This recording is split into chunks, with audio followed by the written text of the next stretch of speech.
My name is Danielle Gomes. I am an author, freelance journalist, and brand development specialist. I have been writing professionally for about 15 years. I love it. I kind of became a writer by accident, I like to say, but it's been a great journey. And I'm now moving into fiction, which is like a dream come true for me.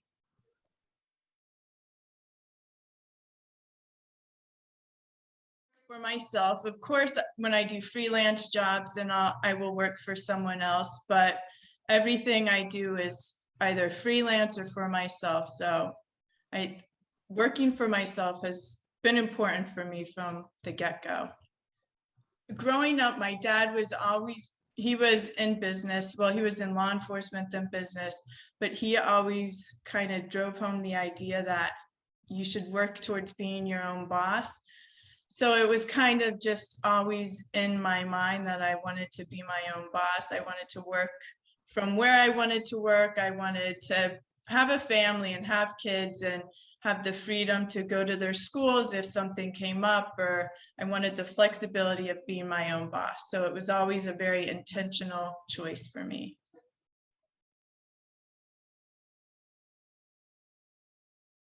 So my first book was nonfiction, which I always thought when I was first starting out in writing that I was going to focus in nonfiction because there was so many incredible stories to tell. I wanted to kind of be a voice to tell those stories.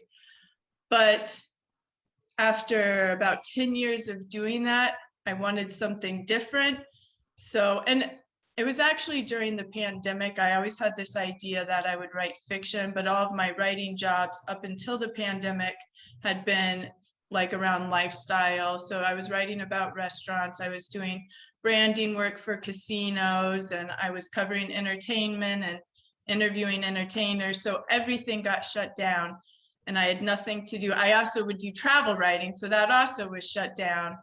So I was like, oh, you know what? Maybe I will try my hand at fiction. And that's when I wrote Eve Zero. And it was such like a freeing experience. Gave me an opportunity to just go around the world from my home. It was so much fun. And it was kind of like, you can imagine you're coloring and you have to stay in the lines and you have a very particular picture. And that to me is nonfiction. Like you can color it in the lines and it can be beautiful and it can be wonderful. But then when you have a chance to color however you want, scribble outside of the lines, it's a different feeling and it's freeing. And for me, it was a ton of fun. So that's where I'm hoping to head more.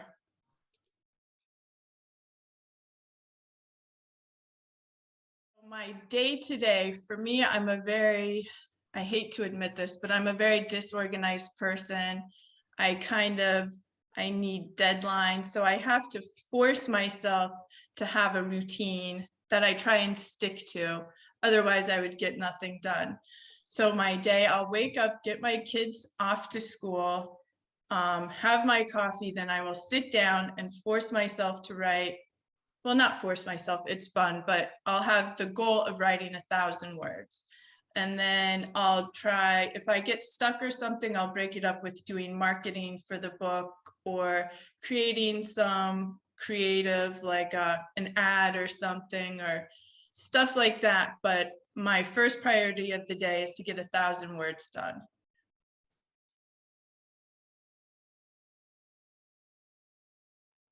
For me, I don't believe that formal education is required.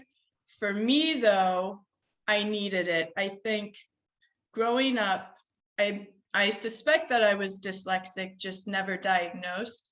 So I struggled in school. I didn't know what I wanted to be. I was just very confused. And the reason I think this, both my sons are dyslexic. My dad always thought he was dyslexic. So after raising two boys that are dyslexic and learning all about it, I mean, I see so many commonalities in myself. So I think I was lost through high school. I had zero confidence when it came to school, didn't know what I was going to do. luckily, like I did well enough to get through, and college was there. So college gave me an opportunity to just kind of grow as a human being, gave me more time to try and figure out what I wanted to do. And after college, I was still lost. My first job, I was a belly dancer and stilt walker in Las Vegas, like a roving entertainer. So then I'm like, well, you know what, I might as well go back to grad school because I still have no idea what I wanted to do. So I went to undergraduate at Villanova. I kind of majored in communications, liberal arts. It was very broad. I loved film, so I had a focus in film. Grad school, I honed in a little more on journalism and media studies. I don't think it's required to become a writer, but for me, for my personal growth and development, it really brought me to where I am today as an author. Formal education teaches you, it gives you a skill set. So whether you need it or not, I mean, you can get this skill set now, you can learn on YouTube, but it teaches you, it kind of gives you, it makes you more worldly. It teaches you how to organize ideas. It teaches you about things that you might not. I mean, the whole reason I became a writer was because I thought I was going to be like a film critic or something like that, or study film. And I had to take a course outside of my focus, which was media studies. So I took a screenwriting course. And that was where, in that course, the only grade was a screenplay. So I pitched my dad's story, which was the book for Hit Me. And that was so wildly popular, it launched me on a writing journey. So once I turned that into a book, I mean, I went through the whole process of getting an agent. And that's the only reason it was that I became a writer, was because on an off chance, I had to take a course outside of what my focus was. So I think college and grad school gives you, it's a journey. And in that journey, you don't necessarily have to know where you're headed, but it will point you in a direction, and it will give you opportunities to find your way. I mean, it's a high financial cost, and that's true, but I think college is so important for, I think, to become, it's like kind of where you become a kid to an adult. And then grad school, like I was lucky because I got an assistantship, so it was basically paid for. Like I just had to teach Com 101, which is an undergraduate course, and then it was free. So I got lucky there. It's not like getting a doctorate, I guess, or an MD, then you're really in the hole.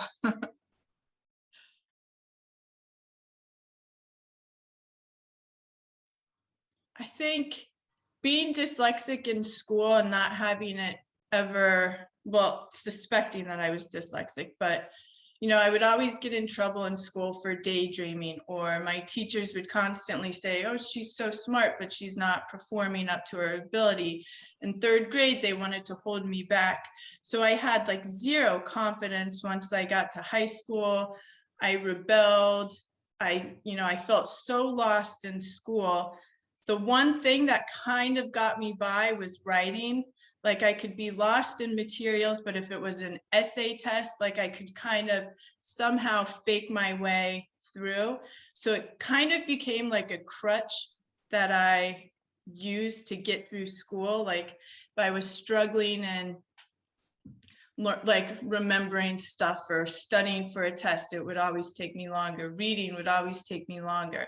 So I was always a little bit behind, but writing kind of pushed me ahead. So it was like my crutch, essentially. And I even had a teacher accuse me of plagiarizing in like middle school, which really upset me because she gave me a good grade because I didn't plagiarize, and she couldn't prove it, but she thought that I did. And it was just, all of these things were so upsetting that, I felt so lost. I always loved movies, so that was where I would kind of escape to. And then when I got to college, I'm like, I can take courses on things I love. This is incredible. So I took all of these liberal arts courses. Grades were all essays or writing. So that's really where I'm like, wow, maybe school's not so bad. Maybe I'm not really dumb. Maybe I can do this. And I really started to love it, but I still didn't know what I wanted to do. So I still used writing as kind of my crutch. So it kind of took me to classes in liberal arts where it was all based on writing and film, and then into media. And I just kept going. And then when I had to turn in a screenplay, the reaction was from the class was like incredible. So the first part, you have to pitch the story. The pitch was supposed to be 30 minutes. I ended up talking about this story for 2 hours. And the class was like so intrigued, asking questions. And then once they workshopped the screenplay, it was like more of the same. People were so excited about it.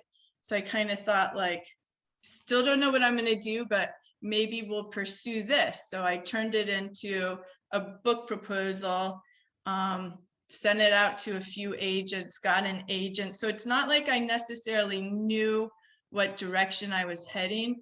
I just kind of followed what I could do.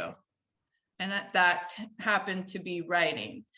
And like, there was times when there'd be years would go by and we wouldn't hear anything. And I think, oh, you know, I started taking jobs like freelancing for the paper. So I would do that. And then all of a sudden we'd hear from an agent. Then all of a sudden, like a few years went by, we got a book deal. And it was like, even if I did think I stepped away from it, something would happen and I would be brought back in to writing and publishing in particular. So I did that. And then once I published Hit Me, it was such a great experience. I did interviews, I did TV shows. It was so much fun. And then I just didn't know what I was going to do next. So I just kind of relied on writing again, which was freelancing for the press of Atlantic City, which is here, and started to go into like casino brand writing, copywriting, like writing brand stories, things like that. And then the pandemic hit and it kind of stopped me again. So I always had this idea in the back of my head for a fiction book.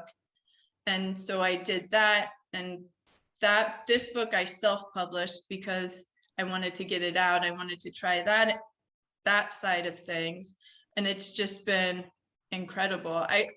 And what I think in life is things don't always go according to a plan. And I'm not one that necessarily plans things, but if you kind of follow your passion, follow things you're good at, listen to the cues the universe is giving you, you end up where you're meant to be. They say you have this in every career, but it's like imposter syndrome. So kind of, I guess I've never felt like I truly belong because I grew up so different. So I'm hoping like if somebody else hears this and they're not doing well in school, school's not the end all be all for careers, I guess.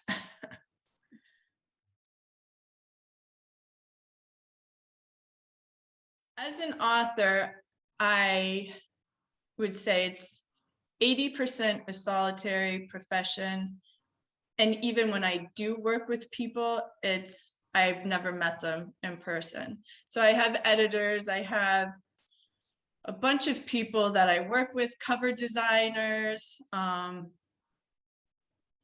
just a ton of different people, marketing people that I've talked to, but no one I ever deal with in person. It's all basically through emails.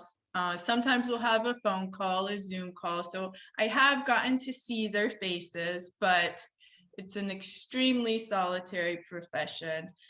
And that, I would say, is probably one of the main drawbacks for me. Like, I enjoy going out and meeting people. I went to my first book fair, which was a ton of fun, and you get to meet other authors and you get the social aspect of it, but there's no water coolers, there's no meetings, there's no conversations or coffee breaks. It's you and it's your thoughts and it's your computer for 80% of your career.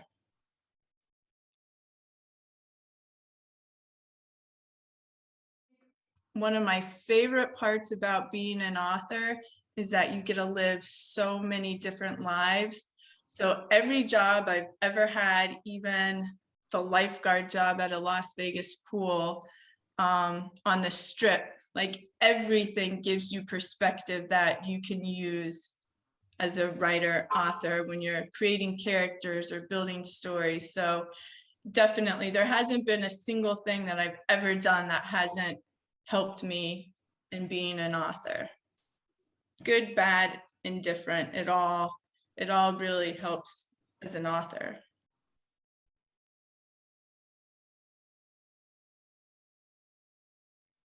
You need to have a great work ethic. Sorry, you have to have a great work ethic, because there's nobody telling you. I mean, I guess if you get editors or if you have deadlines, but it's really, you work for yourself. So you need to be able to sit down every day and get the words out. You also have to be creative. You have to be imaginative. So to survive as an author, I think the number one characteristic you need is a good work ethic. You need to be able to sit down every day and get the words out. There's nobody looking over your shoulder on a day-to-day basis. Of course, you have deadlines that you or your editor or your agent may set for you, but when it comes down to it, you need to be able to wake up every day and get the pen to paper or fingers to the keyboard.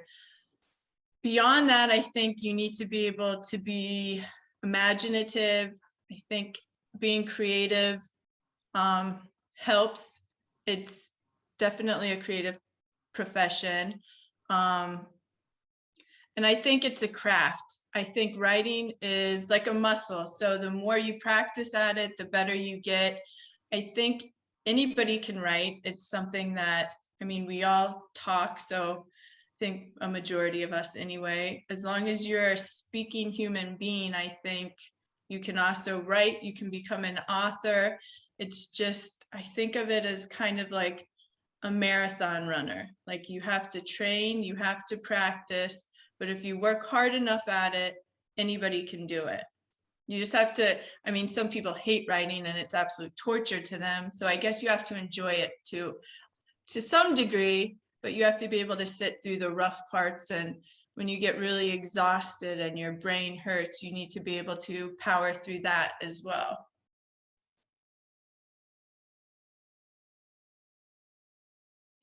For a writer, the equipment, I mean, I don't love grammar. I guess it's like a drawback, but I think you need to know the basic components of a sentence.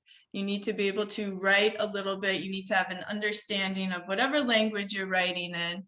So I guess you need pencil, paper, or computer, and grammar. A basic understanding of grammar. If you mix up commas or semicolons or dashes, you can get over that, you can get around that, but basic sentence structure, I guess, is the main equipment you need to be an author.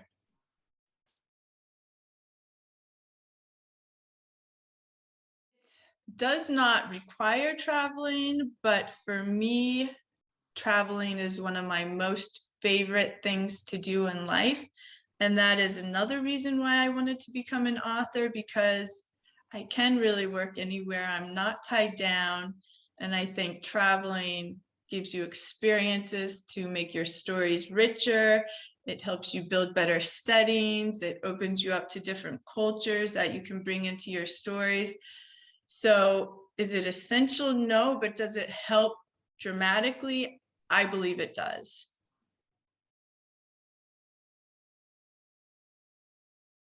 So technically, I think I would be considered hybrid because I publish both traditionally and indie. I started my own imprint, and it's kind of like a co-op with other authors so that we are independent publishers as well.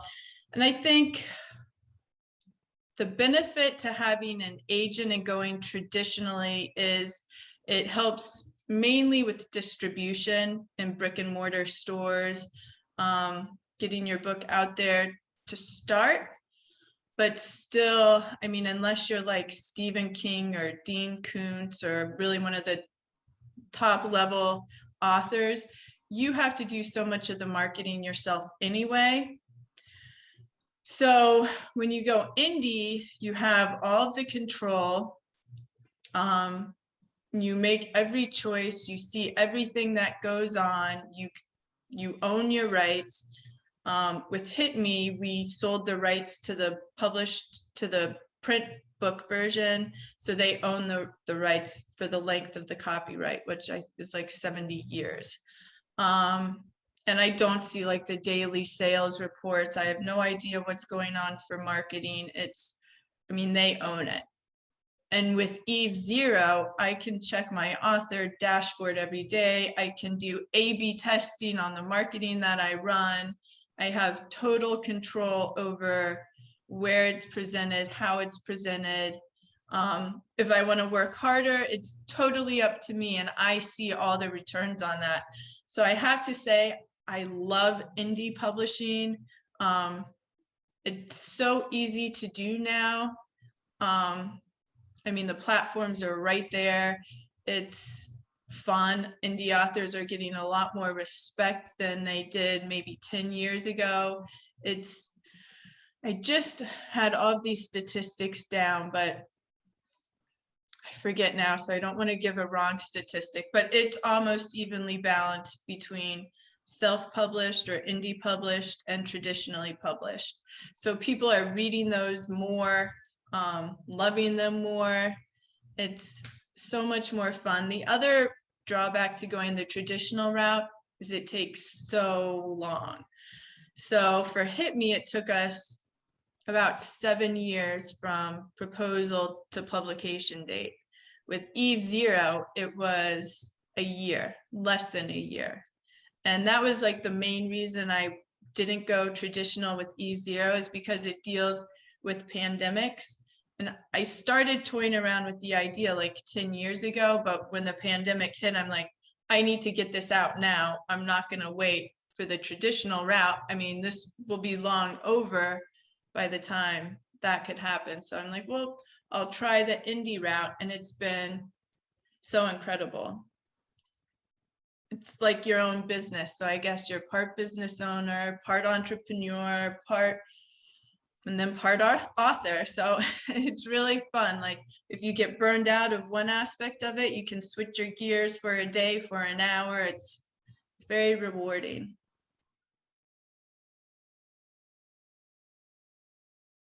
Say starting out, it's very difficult to make. It takes a few years to start making money as an author, and you have to plan for that, and you have to have a backup plan in place. For me, it's freelance writing and brand marketing. And those jobs, it's easier to make quick money. So it's either paid per job or hourly, which hourly rates go anywhere from like $50 an hour to a few $100s an hour for branding type copywriting stuff. Articles are anywhere from like $150 to $300 depending on word count. And those are pretty, I mean, the turnaround for those are fast. So you can make good money freelancing. For an author, they say it takes anywhere, you should expect to start making money around the third book. So this is my second book. I am making money. It's not a lot of money. It's not money I could live on yet, but I am building up to that, and I am balancing it with freelancing jobs. So while my career is all based around writing, as an author of published works, I'm new. I just released, I mean, Hit Me, I released in 2013, but because that was traditionally published, most of the money is going to the publisher for that. So Eve Zero, as an independent published book, is technically my first book, and I'm making money. I'm watching the sales grow every day. So it's fun, it's rewarding. I see a future, but I'm not living on being an author yet. You definitely need to plan for making the transition, however you want to do it, but you need some source of income to be able to start like any business, I guess, starting out, you need an initial investment.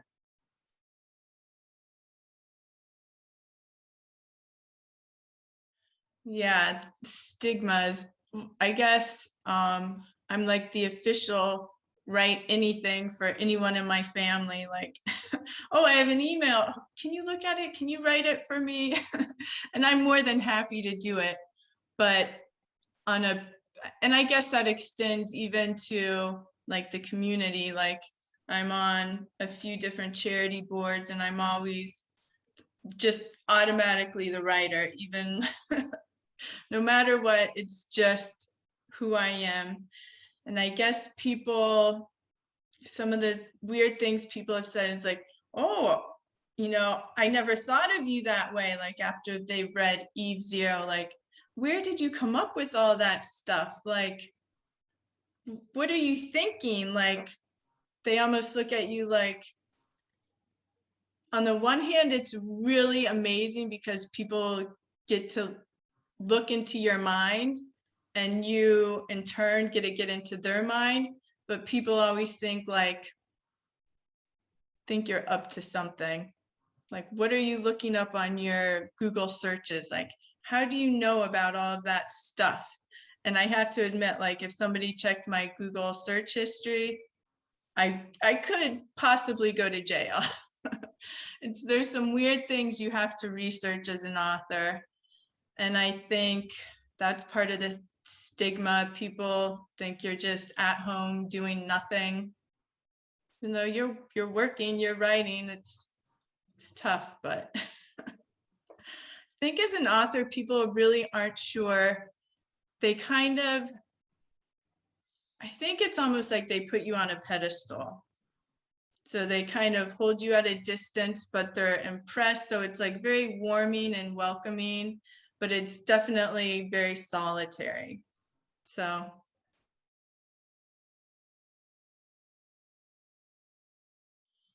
Well, I guess when you're actually writing the book, I kind of just like, you're in your imagination all day, but it's kind of like you're experiencing it. It's so much fun. I took like a method acting class one time when I was a kid, and it's just, you get into these characters and it's kind of freeing to live in your imagination. So I love that. And then by far the most incredible part of being an author is when someone reads your book and they get it and they talk to you about it and they love the characters, and you could tell like it's magic when you're able to create a story in someone else's mind with nothing but words. So when people say like, oh, I felt like I was watching a movie, to me that's like the greatest compliment on earth. People tell me how much they love the book and they tell me these things and I'll be in a great mood all day long. It's the greatest feeling on earth.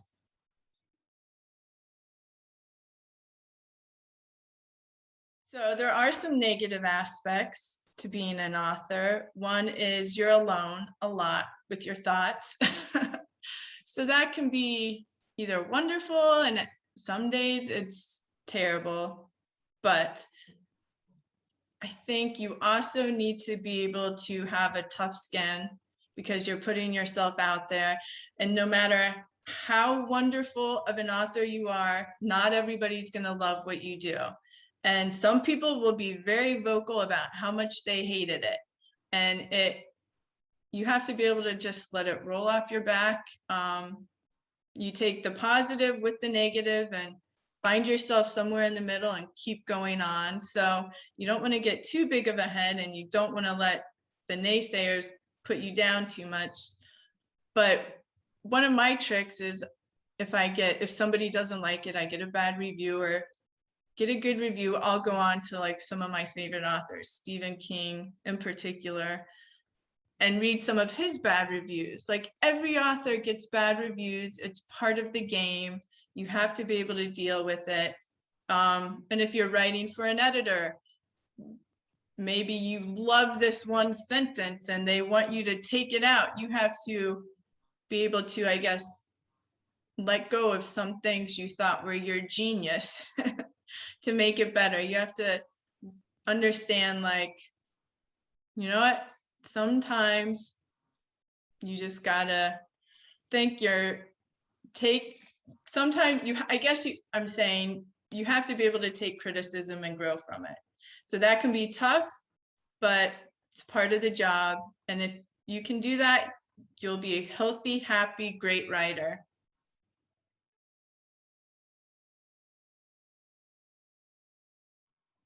I always think, like, I wish I had known I wanted to be a writer when I was a kid in school. Like, I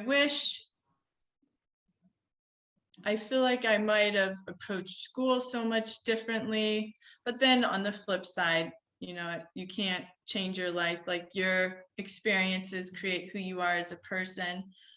But what I wish somebody had told me about being a writer before, I think just how solitary of a job it is. I think if somebody just to prepare you for being alone a lot, like, for the most part of the day, it's very, very solitary, and nobody can do the work for you. If you get tired one day, you can't call out sick.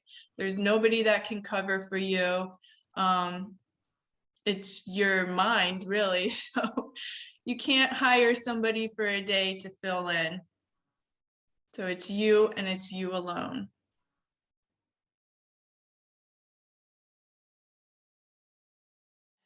I mean, for me, part of the reason I always wanted to work for myself was because I wanted a family life. I like to go surfing. I like to do things with my family. I like to travel.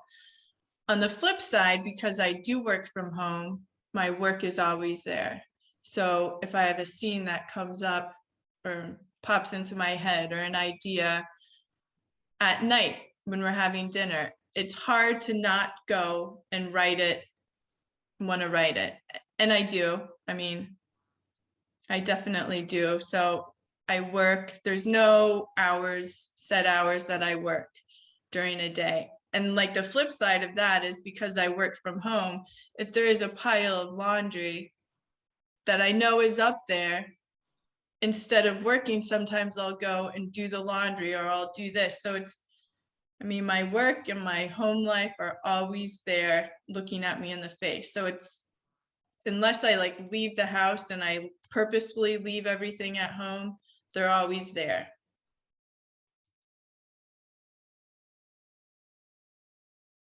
I think one of the best things you can do when you're starting out is to join a writer's group.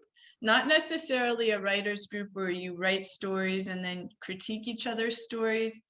A lot of people will say that those aren't that great for authors, because you kind of are getting a bunch of other authors' perspectives. And ultimately, in your goal, that's not who you're writing for.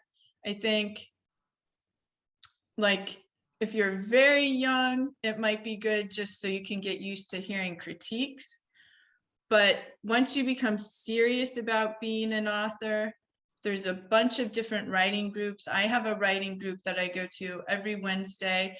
We don't submit our writing for, if we have something we want someone to read, we'll read it, but it's more to help each other navigate the industry.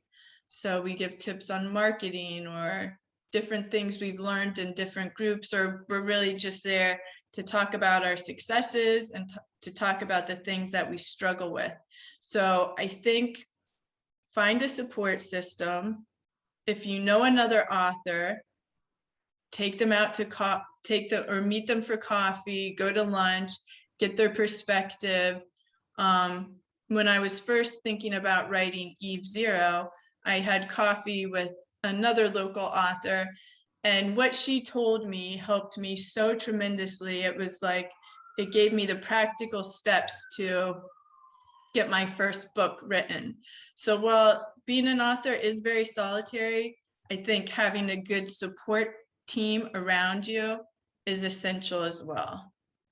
So I think, when you're considering it, find people that are in the business and pick their brains.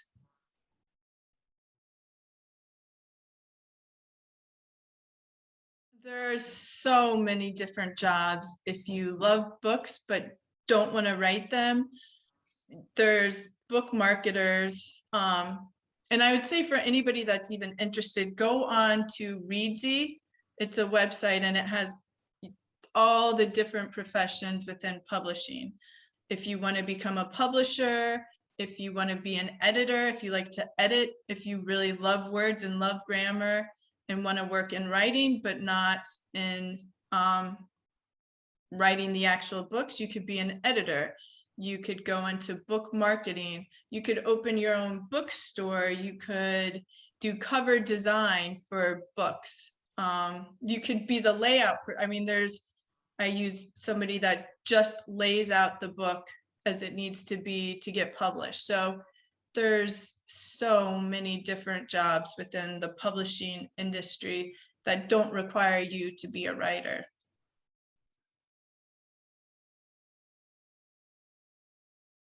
Someone that was lost for so long, I had no clue what I wanted to do. I tried a bunch of different things. I think number one, if you're trying to find out what you want to be when you grow up, the greatest thing you can do is try as many different jobs as possible. And keep in mind, you're not going to start out at the top, and that's okay. You don't want to, but whatever industry you think you might even potentially like a little bit, get an internship or get a job at starting out. Just try as much as you possibly can, because that's the only way you're going to know if a job's right for you or not. You can imagine it all day, but until you get your hands dirty and you try that career, you're not going to know really what you want to do.